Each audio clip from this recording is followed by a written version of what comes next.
Mas. Anak kula sampun micil saking badan kula awit saking pangwaosing Begawan Drwasa Kakang. Raden, prayogining lampah jengandika Raden Basudewa paringa pusaka nami kinarya tetenger.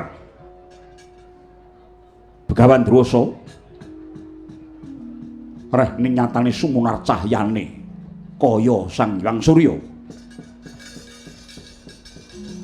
Muga sineksen isining rina wengi segara gunung kiblat papat lima pancer tak paringi tetenger Surya putra ya Raden Karna Basusena.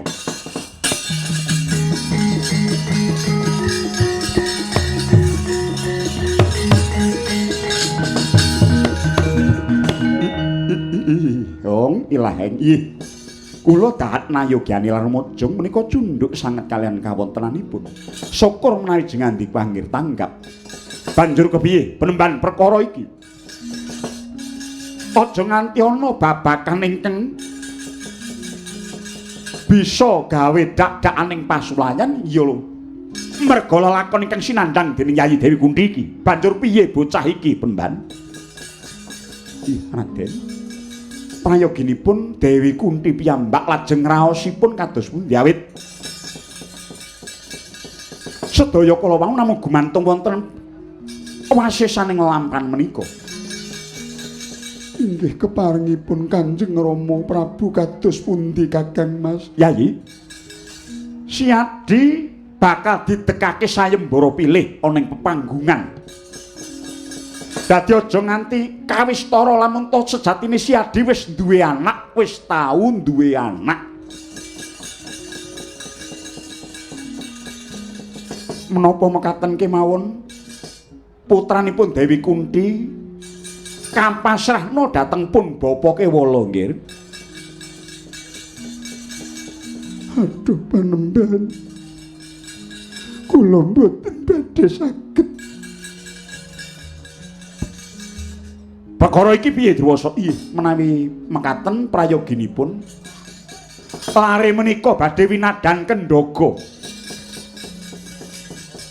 Menawi kasdu Dewi Kunthi lare menika kula madhahi Kendhaga tumunten mangke badhe kula pisahaken kalian Dewi Kunthi supados sampun boten wonten ingkang manoni. Sampun ngantos wonten Raja Nerpati ingkang nguningani dumados sing lampan lairing Sang Karna Basusena menika. Kunthi, manuta, dadi mangsa iki Siadi kudu pisah karo anakmu. Yun pangapunten awrat raos sing manah kula menawi kula kedah pisah kalian anak kula. Karena tasih jejabang ingkang abang. Menapa inggih wonten piwulang kok kados mekaten kula kedah pisah kalian anak kula to Kakang. Kunthi, kowe kudu eling. Perkara iki nek nganti kesumurupan bakal suduk gunting tatu loro. Negaramu dadi rempon. Mulane Siadi kudu bisa milahake. Kudu mbok pilahake paning tekadmu ngantaraning tresna anak karo labuh negara. Awrat pundi tresna anak kalian labuh negari? Padha abote nanging deleng-deleng perkarane. Mongko ingkang dados perkawisipun menika kula. Punjering perkawis menika kula sanes Basukarna Kakang. Mila kula ingkang wenang netepaken tumrap lelampanipun anak kula pun Surya putra. Wenang tumrap pribadimu nanging kowe ora urip ijen. Kowe kuwi urip dadi kawula negara. Kosok wangsulipun bebrayan miwah negari ingkang boten ngertos sepinten risaking manah kula. Kakang mindah bagya mulyaning gesang kula menawi kula saged momong anak kula ngantos diwasa benjang. Apa kowe percaya? Kowe percaya yen to sumandhing anakmu kowe besok bakal bagya, kowe bakal mulya? Iya, percaya. Mboten kabagyaning lair nanging kabagyaning batos. Krana anak menika panyambunging yuswa, nyatane sing ora duwe anak ya do bingung. Kakang ingkang lepat menika kula sanes anak kula. Kejawi saking menika menapa paduka remen menawi kula lajeng dosa ingkang matumpa-tumpa dene setunggaling ibu ingkang boten purun kula mentah dhateng anakipun. Nek kowe lelandhesan bab dosa pancen bener. Ning kuwi rak lumaku tumrap anak kang lumrah, mongko anakmu iki anak sing ora lumrah. Limrah lan boten menika namung wonten ing penganggep. Karena menika lare limrah ingkang kedah nampi siyeng ibu Kakang. Gundi. Mung kari siji. Iki ana kalodhangan Kang Prayoga. Tanduke ngasih tresna kuwi ora kudu saka ibu, digala wentah wong liya ya bisa. Kakang, dereng wancinipun kula kedah pisah kalian anak kula. Durung wancine nanging kodrating lelakon sing kudu misahke kowe. Kodrat menika sing gawe ya sing lakoni.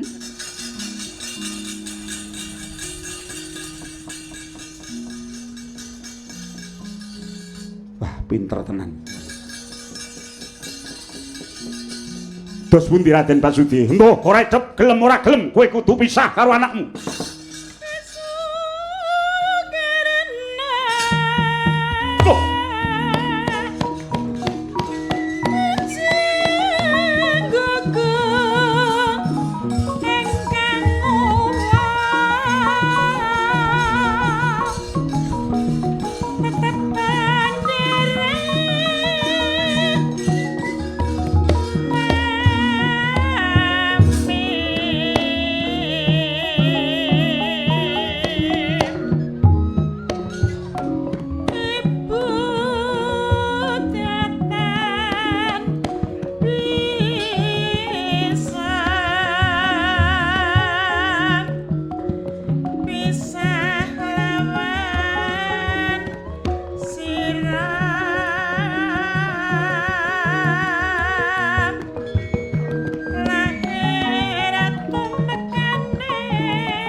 Sumodewi jengandika menika tasih ngakeni dhateng guru jengandika Begawan Druwasa menapa mboten? Inggih, paduka guru kula. Yen tasih ngakeni kenging menapa jengandika Raden Ayu semonipun mboten pitaya dhateng pun bapa? Lajeng kula sampun.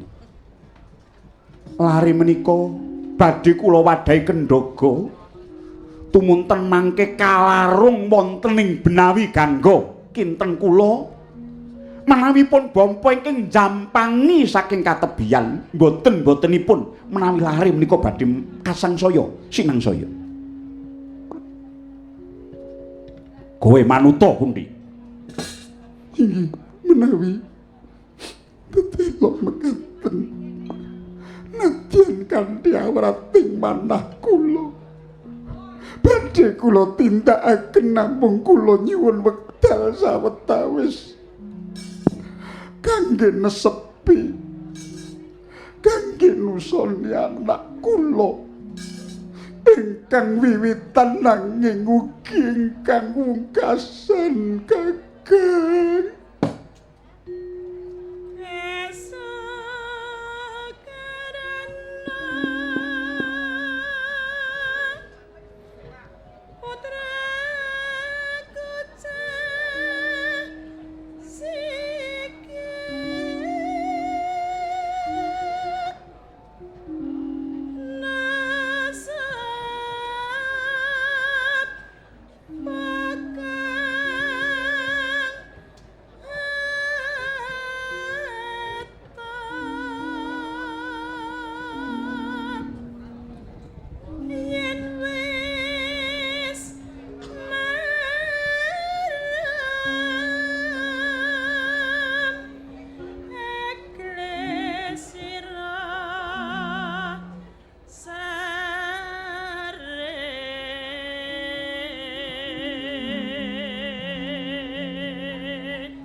Mencorong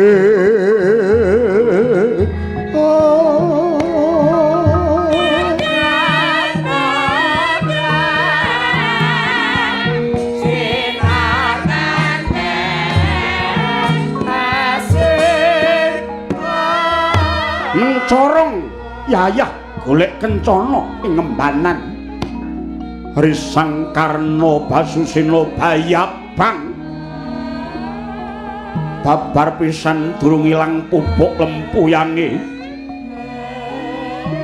katingal wareg saresmu mesem Risang Suryaputra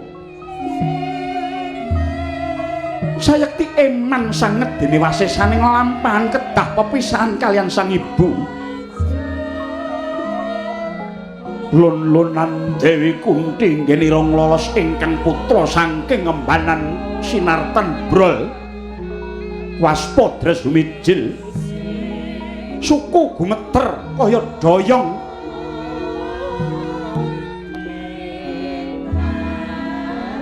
angin samya mandhek gegodhongan datan obah samirang datan lumampah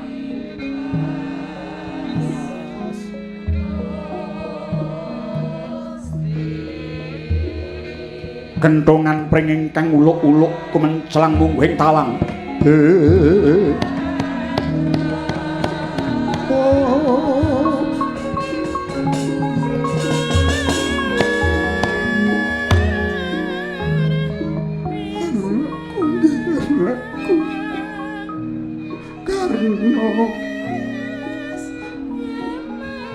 sing gedhe pangapuramu kula ibu kang luput aku dudu ibu kang becik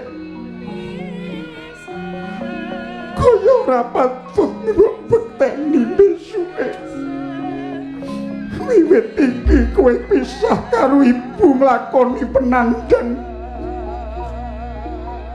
jembarno jangkahmu aja malang tumoleh kepiye wae kowe tetep anakku Karna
mamring datanono sadawane mengongiwa miwah nengen sepi sampun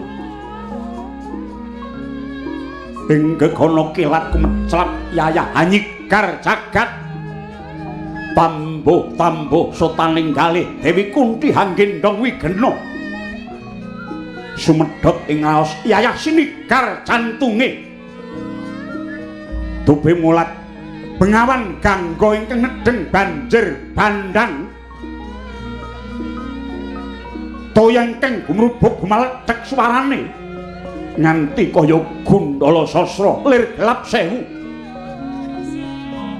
jumangkah lolonan kang suku awrat parandene pineksa sinartan megeng napas lan upos tingkem kang netra kalih den cemplungaken madaning marih ingkang putra Kumambang ing toya.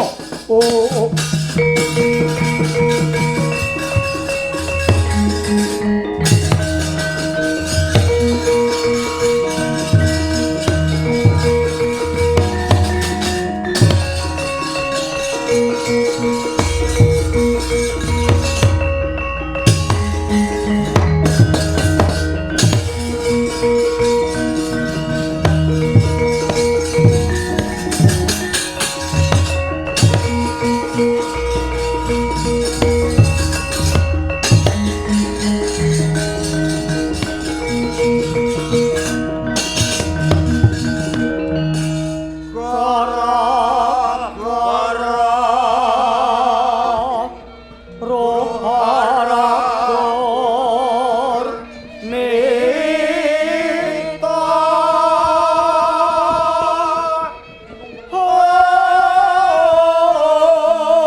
Sawetawis tebih papane nenggih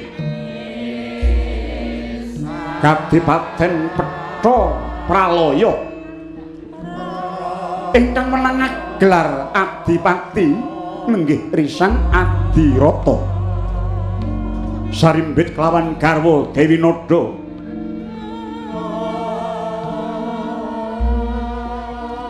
nglangut paguting paningal nganti kapantok uruting Cakrawala garis-garising sesawangan Suprandini meksa upama ta ana pitakon datan ana kang bisa njawab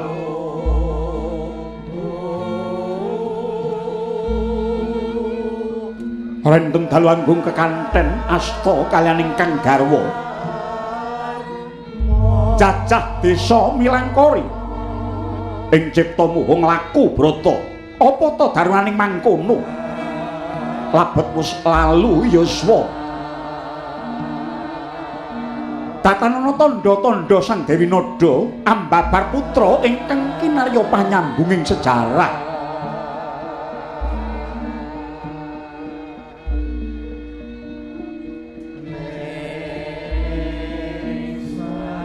Kadya mangkono panglucitaning kalih lamun to kababaring lisan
Lengleng ramyan ingkang sasongko gumenyar mangring goruming buri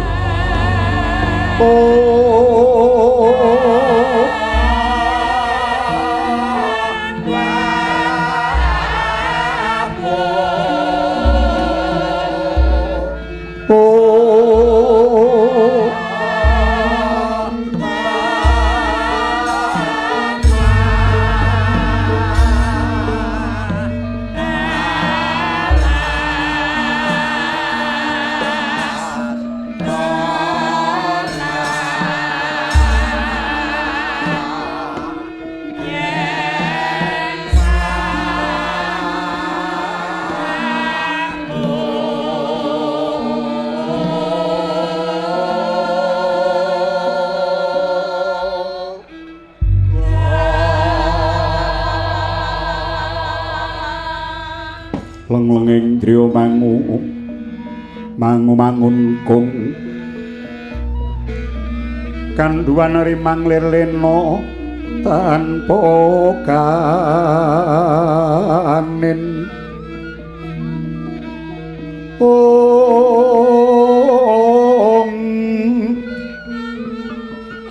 yen tan tuluso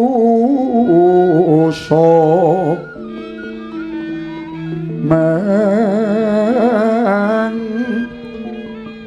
ku sang Jahutama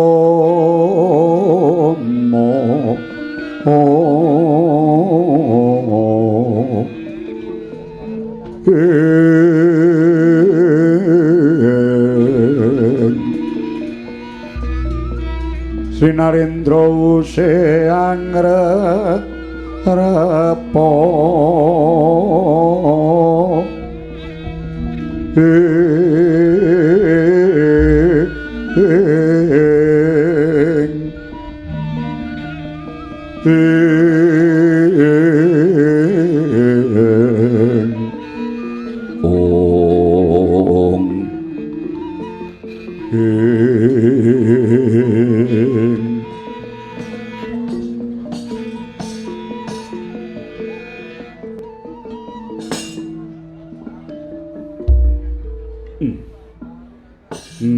Jagat Dewa Bathara wayah Bathara jagat. Nada. Kula wonten pangandika ingkang adhawuh. Ngene ya. Pun kakang iki nggonku bebojoan karo sira Yayi nganti wis seprene sak yahene suwene. Yen manut pangrasane Siadi sing jeneng wong wadon mau tumraping wong salaki rabi nggone jejodhoan mau kepiye? Nggih. Ingkang nami sampun angslup dados rabi medalipun kedah nama lair. Para bijaksana ing jaman kina rabi menika kawastanan jaya. Lire, rabi kok jaya? Tegesipun nglairaken anak menika angulur lajering luhur. Mila sinebut putra krana anak menika dados pangentasing leluhur saking sang sayaning siksa neraka. Tiang estri kasebut semah menawi prigel anggenipun nyepeng bali pemahan. Sinebut garwa menawi sampun peputra. Kasebut tetimbangan menawi tresnanipun dhateng kakungipun kados dene dhateng badanipun piyambak. Dipun sebat jodoh menawi setya tuhu dhateng guru lakinipun sinuwun. Ayu tenan bojoku. Nanging kenging menapa upaminipun Surya upanipun srengenge paduka menika sampun glewang mangilen Sampun wayah mekaten kok babar pisan paduka dereng nantukaken wiji ingkang kedah kula kimbul. Sinuwun, sinuwun. Menapa inggih namung badhe pepes gumpes lelampahan menika? Ora mung kowe nanging pun Kakang uga tansah gresah lan gresula mula mung tansah njajah desa Milangkara iki ujuping rasaku muhung laku brata.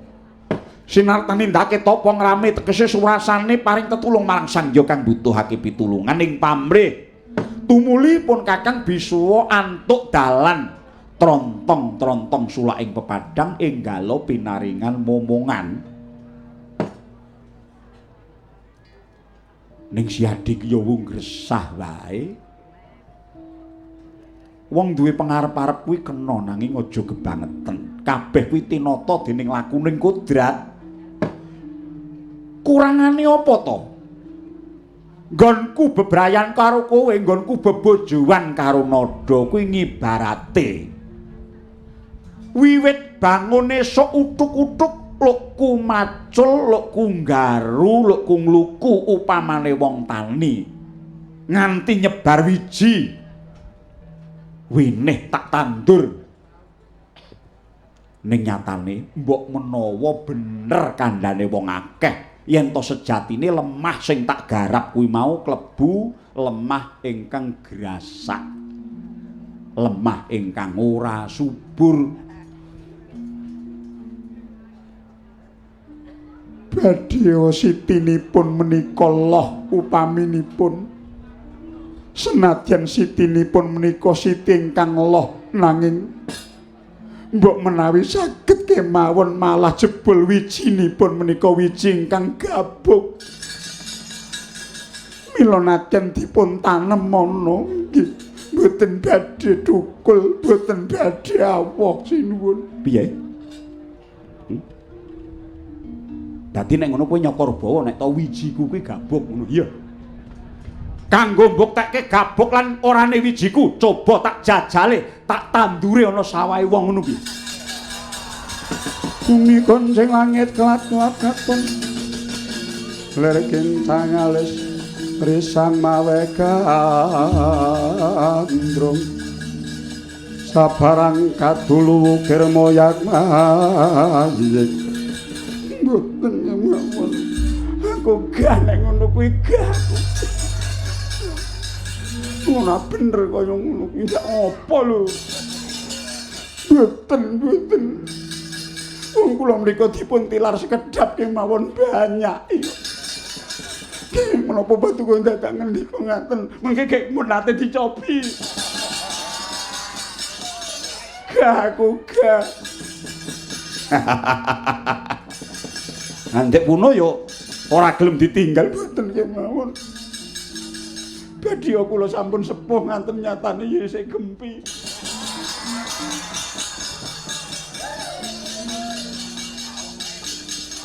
Apane raos kula, raos sing manah kula lan kasetyan kula dhateng paduka. Iya. Yen to pancen mangkono wis ayo pasrah sumarah marang Purbaning Dat Kang Murweng Dat. Muga-muga bakal antuk dalan.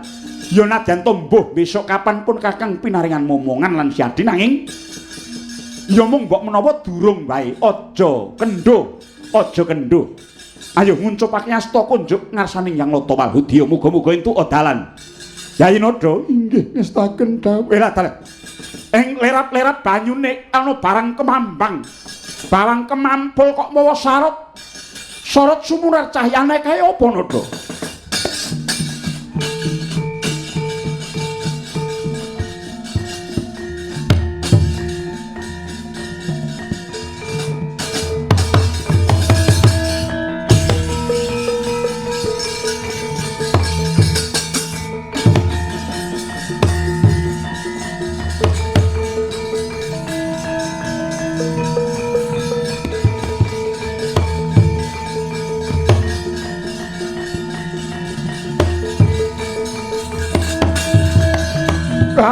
Dalah. Ana kendhaga ingkang sumunar. Inggih sinuwun inggih. Leres menika Kendhaga ingkang kumambang boten kelembing toya batu-batu. Coba tak jegurane. Sampun. Sampun lebet benawi menika nedeng banjir ngaten. Ora. Aku kepengin duweni Gendhoga kae. Tunggune ana kene ya. Nanging paduka menapa saged nglangi? Sithik-sithik bisa. Tunggune ana kene. Enteni ana. Inggih, ingkang atos-atos niku.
Ngandel ora.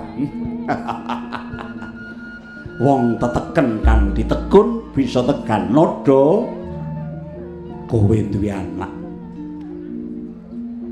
Najan dudu wijiku nanging padha wae mbok menawa iki bakal dadi dalan lan jalaran pun Kakang Mansyadi tetep kinasih dening Kang Karya Jagat. Inggih Sinuwun. Jebul lareng kang wonten salebeting Kendhaga menika sampun mawi kalung ingkang mawa tandha kados dene Bagaskara ingkang sumorot lan wonten serataning nami Surya Putra utawi Basukarna utawi Karna Basusena Sinuwun. Iya. Di kula wencak engga dewasane aja mbok seneni, aja mbok sengiti gula wentan kang permati. Muga-muga Hyang Agung mudaneni marang lekasipun Kakang Mansyadi.